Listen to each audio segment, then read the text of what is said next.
Observers believe it's no longer a question of if, but when the basic income grant will finally translate into a government program. Now, last month's ANC's policy conference made it clear that all people should receive unconditional basic income to meet their basic needs. The governing party said the national government should come up with a financing strategy within 12 months that identifies new sources of financing. Joining us now to discuss how South Africa should go about designing such a plan is Research Associate at the Social Policy Initiative, Duma Gqubule. Of course, we're taking your thoughts as well on 072 1105584. And the question that I'm asking you, should there be conditions attached to those who receive the basic income grant? This, as the experts are saying, possibly Treasury could be contemplating limiting the number of beneficiaries and introducing some kind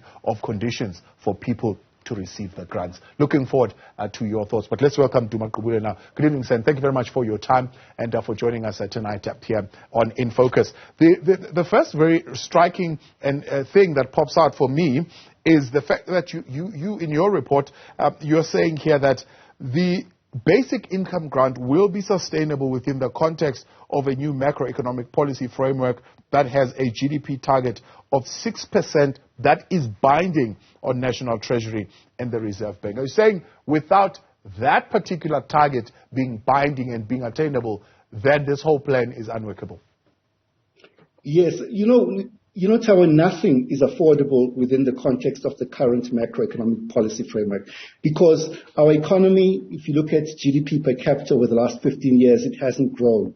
Over the past 28 years, it's grown by 20.5%. So now within the current framework, what we have is record unemployment, poverty, and inequality. So in terms of looking forward, we're looking at a situation of budget cuts resulting in lower GDP growth. Lower GDP growth results in lower tax revenue, and lower tax revenue results in more budget cuts. So it's a downward spiral that will take our economy towards take us to a wasteland by the year 2030. So I projected that if we continue on this path, 1.8, 1.5% GDP growth until 2030, then we're going to head for this, catastrophe in this country in terms of repeated social and economic instability. So I'm saying let's, as South Africans, do what other countries in Asia did, and, fast-growing countries in Africa, Ethiopia, East Africa, you've got Tanzania. You set a growth target, that is a mobilizing vision and plan for the economy. You must remember, and that is binding on National Treasury and the Reserve Bank. We have a situation currently where the National Treasury is just focused on debt, the Reserve Bank is focused on inflation, and we have these National Development Plan targets. It is nobody's responsibility to meet the growth targets that are in the National Development Plan. So I said that if we have the growth as a country, then this basic income grant is affordable.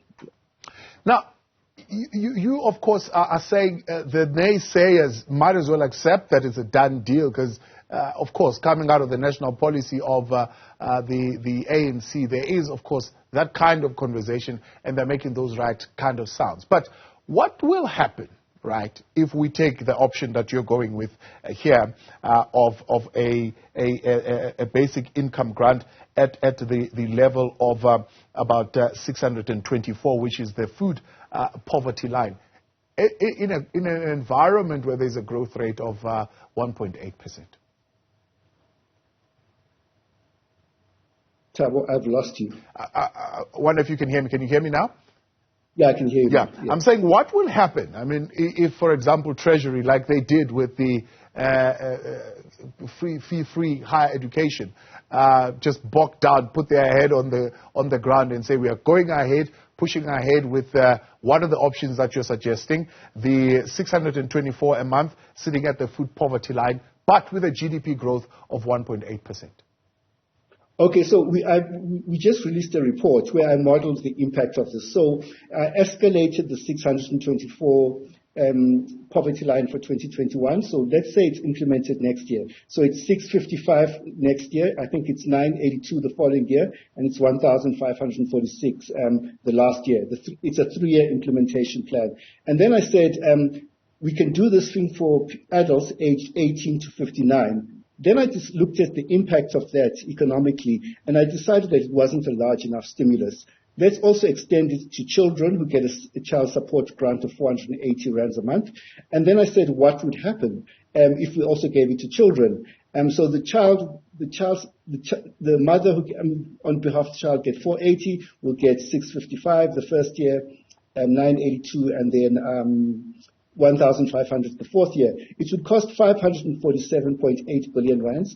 That would be equivalent to 2.5% of projected national income over the 3-year implementation period. GDP is projected by National Treasury at 21.8 trillion. So now, if the average black family found out that 2.5% of income would eliminate black tax, they would pay the amount immediately. Now, what people need to understand that the national budget doesn't work like a household budget. When the government spends this 547.8 billion rands into the economy over 3 years, the beneficiaries are not going to put the money under a mattress.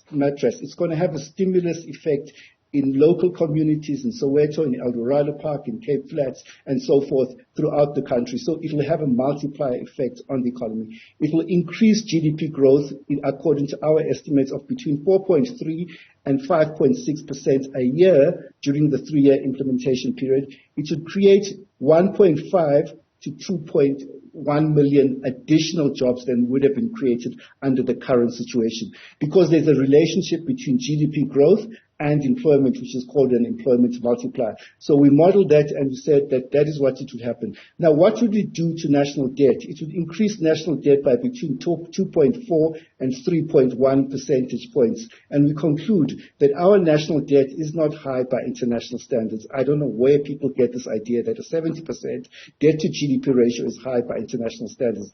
Even if it was high, austerity is not the way to reduce debt. Economic growth is the way to reduce debt.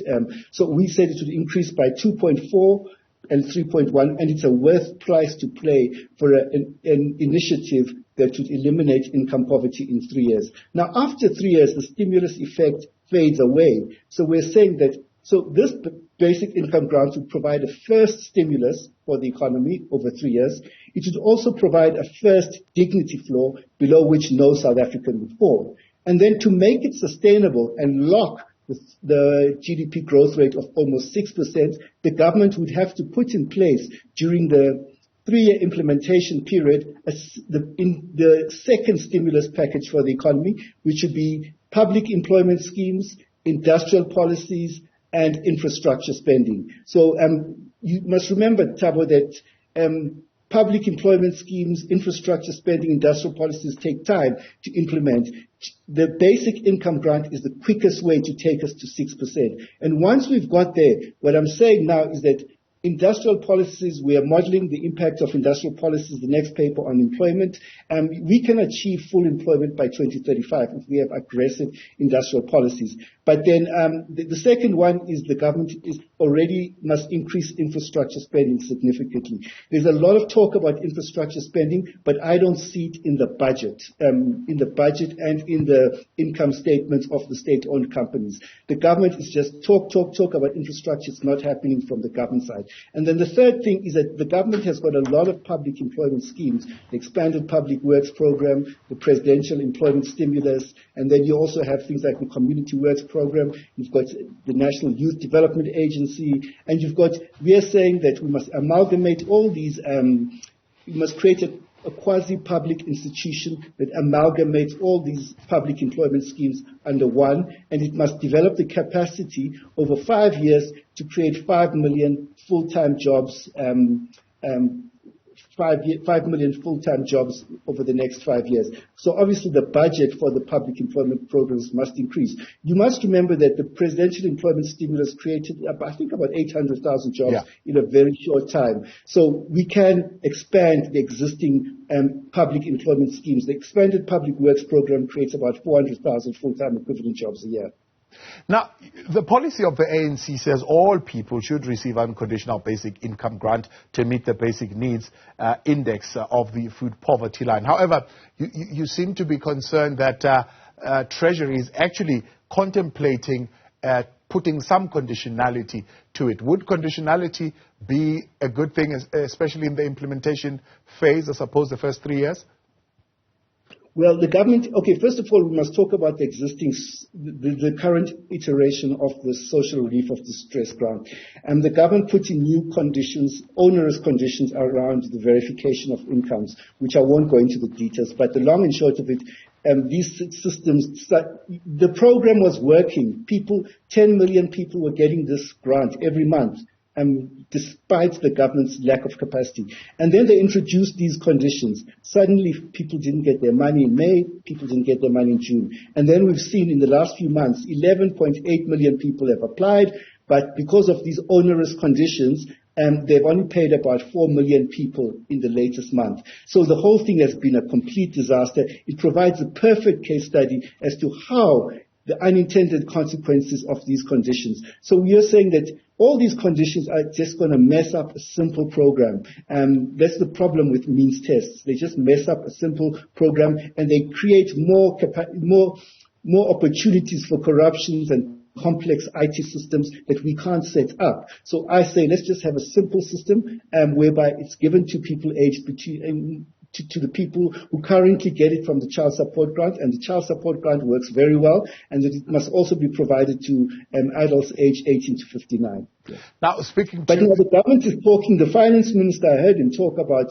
conditions that you must have searched for a job. Now, that makes no sense to me. South Africans know that between December 2008 and the second quarter of 2022, the economy created 800,000 jobs. This is over more than 13 years. And the labor force over the same period increased by 7.1 million people. So the number of unemployed people has increased by 6.3 million people to 12.3 million people. So what is the point of asking people to show that they've searched for their job or registered on these databases that the government has? Government has got this thing called the National Pathway Management System, where people are asked to register on these databases like SA Youth Mobi.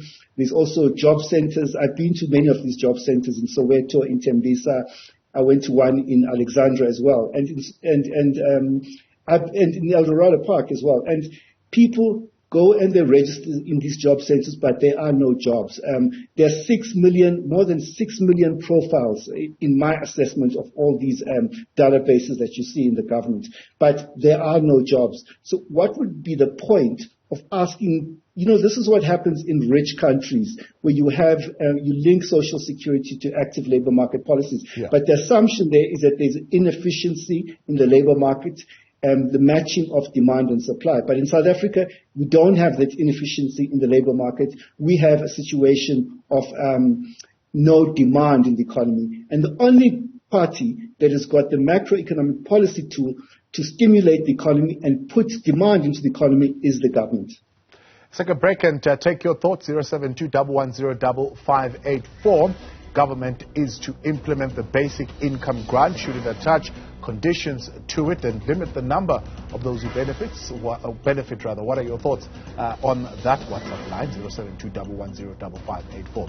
Duma Gqubule is staying with us, and he will continue with us when we continue after the break. Stay with us. We're back tonight here on In Focus with Duma Gqubule, Social Policy Initiative researcher, and he is, of course, part of those who put together this particular report on what possibly happened in the next 3 years, indeed, if government was to implement the basic income grant in the staggered manner in which they are proposing. Now, Duma, you're saying government should simplify this program and not complicate it. How can government simplify the program? So what we're saying is that instead of putting conditions, it must work exactly like the child support grant has minimum conditions and it works perfectly well. The social relief of distress grant had some conditions, but they weren't as onerous as on the current version of it. So go back to what it was, and you just simplify it, provide it to the people, just pay it out to the people, and you can get a clawback through the tax system for people who are employed above the income tax threshold. And that's the only, that's the only, thing thing that will have to happen for this thing to happen. Yeah. But the objective of it should be to stimulate the economy. When you put conditions on it, you're trying to make it smaller. But I'm saying let's have the maximum possible stimulus to the economy instead of putting these conditions onto the basic income grant. So, I mean, I see here in your report you're saying, well, the way to fund this, I'm thinking is that you're suggesting, is by taking 2.5% from the haves and give it to the have-nots. In other words, you're saying eliminate black tax. Moneyed individuals, black individuals in particular, who are already providing for their families outside their monthly expenditure or living expenses, you're saying are going to be more than happy not to put that money there, but at least pay the 2.5% in terms of, is it tax that you're suggesting? No, what I was saying is that this thing would cost the equivalent of 2.5% of income over 3 years, and that's the equivalent of like 2.5%, I would say, black tax. But I'm not saying that we should tax the people to pay for this. What I'm saying is that this has got a self-financing element of it. So unlike other studies, we actually modeled what would the money that would come back to the government. First of all, money would come back to the government through value-added tax. And then secondly, there's a higher GDP growth rate. So we modeled the impact of that on tax revenues using something the Treasury calls a tax buoyancy ratio, and we calculated how much extra tax there would be, number 2, and then number 3, we simulated the impact of a conservative clawback from 70% of people, and then we said more than 50% of the money actually comes back to the government. So unlike a household, when a household spends, the money doesn't come back to the government. So for the government, the money comes back to the government. It stimulates the economy, and there are benefits for it. So I'm just saying that a lot of reports that came out that are against the basic income grant, like from Business Unity South Africa, they created fear-mongering that you'd have to increase VAT, personal income tax, and we are saying no, there's no need to increase taxes because we're in a fragile recovery. When you start taxing the people who are suffering from this cost of living crisis, you're just going to make things worse at home. So you must just try and maximize the stimulus to the economy and get our country growing again. Yeah. Speaking of this recovery, I mean, you are looking at the Russia-Ukraine war. We don't know how long that will take. Its impact on the price of fuel. You're looking at the troubles at Eskom and how that has impacted on the availability of energy in the country. Yet you say put in place measures to lock in the country at a higher GDP growth rate. What measures are those? Before we get there, you raise a very important thing. We can't stimulate the economy with the Eskom situation. So the condition of this is that we have to get the power working again. And so what I'm saying, although I haven't put this in the report, you have to get the existing fleet working. That's the quickest way to get power again. And the stuff about the IPPs, they're going to deliver power maybe in 3 years or whatever. So we can't rely on that. At the moment, we have to get the existing fleet working. And there's been an unprecedented collapse in terms of the energy availability factor. So now to lock in this thing, I'm saying that you must have a second stimulus to the economy as the stimulus from the basic income grant peters, because it will disappear after 3 years. It will become the new normal. So you must now start doing higher spending on infrastructure. You must introduce aggressive industrial policies, and then the government must increase its budget on and amalgamate all these public employment schemes to create a second stimulus to the economy as well. Yeah. Yeah, and you're saying the possibility then of no income poverty in the next 3 years is something that is possible. Yes, we can eliminate income poverty in the next 3 years if we take, so I appeal to South Africans, let's just, shut our eyes. This thing will work. I've been working on this thing for a very long time, Thabo. I would say ever since the pandemic started, I've been doing presentations throughout the country. I've been modeling it differently, and I've finally come up with this thing. It is something that has consumed a big part of my life over a very long period, and it has been a very rigorous. I've taken into consideration, there's been Besides our proposal, I must mention, there's been more than 20 reports about how to finance this basic income grant. If you don't accept mine, there are many others out there, but there is no excuse for the government not to implement the basic income grant. There's even an ANC report as to how it can be done by the ANC's Social and Transformation Committee, and many organizations have come up with their own reports. I've never seen any potential policy that has been subject to so much research by so many people. Yes. Yeah. And what are you saying to respond to some of the standard middle-class stereotypes that rebut this? For example, the whole debate around dependency. Well, there's no evidence on that. They've been case studies. I don't even know where to start with this debate, but like the search for jobs. There's research done by Youth Capital and the University of Joburg. It shows that people are spending 980 rands, almost 1,000 rands, on data costs, on transport costs, trying to look for these jobs that don't exist. So if you make it possible for the people to do the job search, if they're getting the basic income grant, people internationally, you've seen people invested in their micro enterprises, and they increase the productivity of the micro enterprises.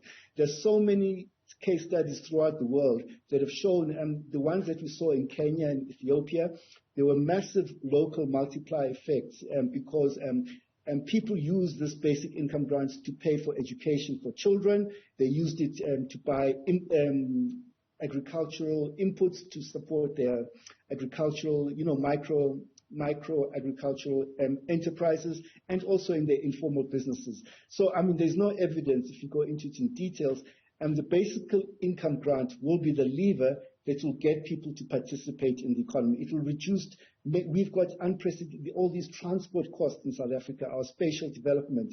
It will introduce, people can't search for jobs. We've got this massive discouraged work seekers. People don't have money to get on the taxi to look for jobs. So it'll oil the economy and make it work better than it is at the moment, yeah. Yeah. So, the ANC is saying to us, people should not be in this system, or at least not plan to be in the system for a long time. That's why they are making this promise to say, no, they must come in, get on these databases, and we'll either put them through a skills development program of some sort, upskill them, and they will be going back into the economy very soon. Are you saying this is all just a fallacy? It's all a pipe dream. It will never you know what? I've actually I've actually evaluated those programs. I went to all these job centers of the Department of Labor. I went to the Department of Labor's head office in Braamfontein, and I looked at the software system. I think they spent 600 million on the software system. They've got 800,000 profiles on this of people who are unemployed. But there's no, and then you've got these job centers throughout the country, but there's no evidence that these people are actually getting jobs. And then you've got this thing called South African Youth Mobi. They supposedly have 2.3 million profiles on their database, and there's no evidence. So it's supposed to link people to jobs and skills development opportunities. But I look at the employment data all the time. Our economy is not creating jobs, and there is no point in us creating a condition.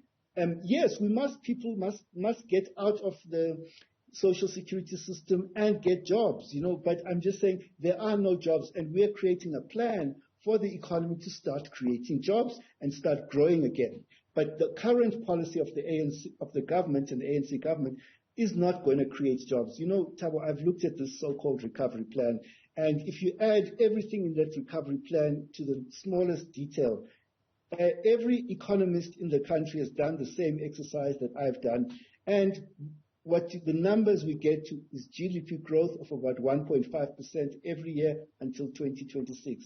Others that have looked a bit further until 2030, they come to a figure of about 1.8% every year until 2030. We can't continue on this path. We can't behave like everything is normal. We have 48% unemployment for Africans, 51% for African women, but we're just continuing in South Africa as if business as usual. How do those people live? The 48% unemployed people. How do they How do they eat? How do they get money to, I just don't understand how we can just continue and just blank it out of our minds as if nothing has happened. We have to make this a priority. All the debates in our country must be around economic policy and how to get this country going again. But there are so many distractions every minute, every day, things that have got nothing to do with economic growth here.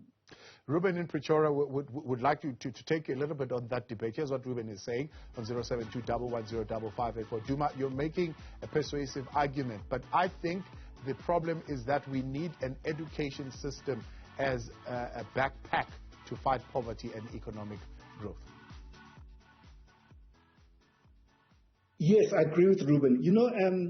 I'm a big believer in fees must fall situation. I saw that with Kenya, with the recent election, they eliminated fees in all their schools, and so that's the number one. So now 20% of Africans, when you quote this 72% youth unemployment rate, people say, but they should be at school. But 20% of Africans are in tertiary education. Our tertiary participation rate is around 20%. In South Korea, it is above 95%. In Chile, it's above 90%. So I do believe that we must have a mass access to education and increase levels of educational attainment. But I'm not talking about incremental changes. We must have a mass access to education. We have to increase the size of our higher education system. So what it means is that our higher education system probably has to double in size, and the output from the basic education system has to double in size. And I agree with Ruben, basic income on its own would not solve all our problems. The scale of the crisis is such that one intervention alone will not solve all our problems. And that's what happened in Asia. They had mass access to education. They uplifted the standard of the educational attainment of the population within one generation.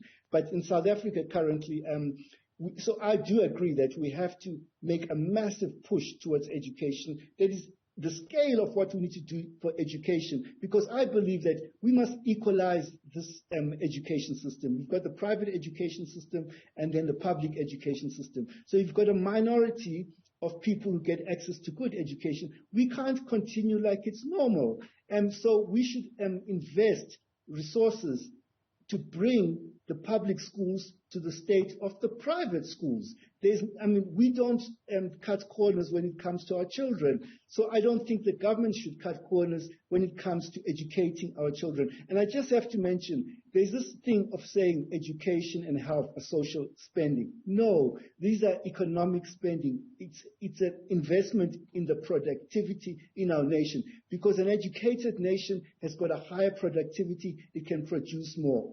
If you understand what, Duma Gqubule, much appreciated. Got you, sir. Thank you very much for indulging us with your time this evening. Much appreciated. That is Duma Gqubule there. He's an economist, but also a researcher, particularly, who's put together this report on how the basic income grant could impact certainly on economic growth, but also in eliminating income poverty in a country. Now, he speaks of education. In the next hour, we'll talk a little bit more on that question. What would it take to solve the student debt crisis? He's already suggested what they're doing in Asia as far as free education is concerned. What are your thoughts? What would be the way to solve the student debt crisis in the nation? In a moment, we'll also bring you stories that have made headlines tonight here on In Focus.